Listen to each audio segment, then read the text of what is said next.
Et si on lisait Marquois? Le podcast.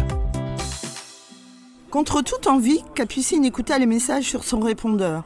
Encore elle, sa mère d'abord, avec sa voix stridente et son ton péremptoire. Je m'appelle Guylaine Noué, donc je suis marquoise depuis 25 à 27 ans à peu près. J'ai beaucoup travaillé dans le secteur du social et de l'insertion. Je m'intéresse énormément donc à l'être humain, donc je trouve que l'être humain est passionnant, plein de mystères. Et bon, j'ai eu un chemin aussi, un parcours et des épreuves, et j'ai voulu témoigner un petit peu de mes apports et faire passer donc dans ce livre quelques messages en toute humilité. Donc mon livre s'intitule Le bocal de Capucine.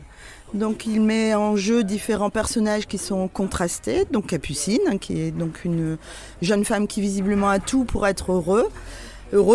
Elle a du vague à l'âme, donc elle va hériter, il y aura 2 événements dans sa vie, elle aura un héritage et elle va faire une rencontre avec Pierre, donc il y a un homme de passage. Donc le premier événement, donc c'est un héritage de la sœur de sa mère. Normalement, il aurait dû revenir en toute logique à sa mère, mais c'est pas le cas. Donc elle va rechercher la raison pour laquelle en fait c'est elle qui hérite et pas sa mère, et découvrir, ça va réveiller donc des secrets de famille, des non-dits, voilà. Et c'est toute l'intrigue du livre en fait.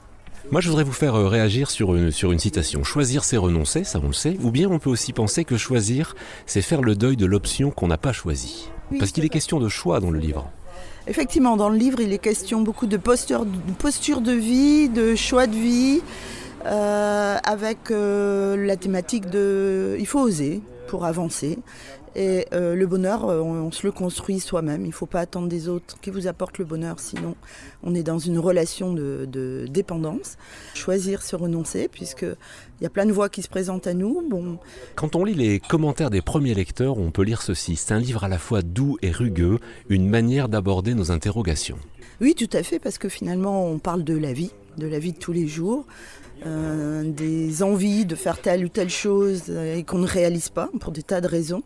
Des personnes m'ont dit mais je m'y suis retrouvée, j'ai pleuré, ou au contraire là ça m'a rappelé quelque chose et effectivement j'aurais dû peut-être m'interroger. Donc voilà, c'est des petits messages qui sont distillés comme des petits cailloux. Après chacun prend ou ne prend pas en fonction de l'étape de vie où il se trouve effectivement.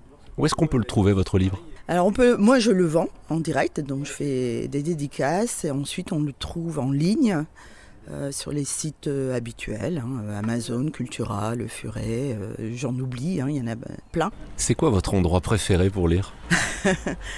Je dirais dans la nature ou dans le lit le soir, après une journée de travail ou de retraite, puisque je suis en retraite là maintenant. Et si on lisait Marquois? Retrouvez tous les épisodes sur marcambarol.org.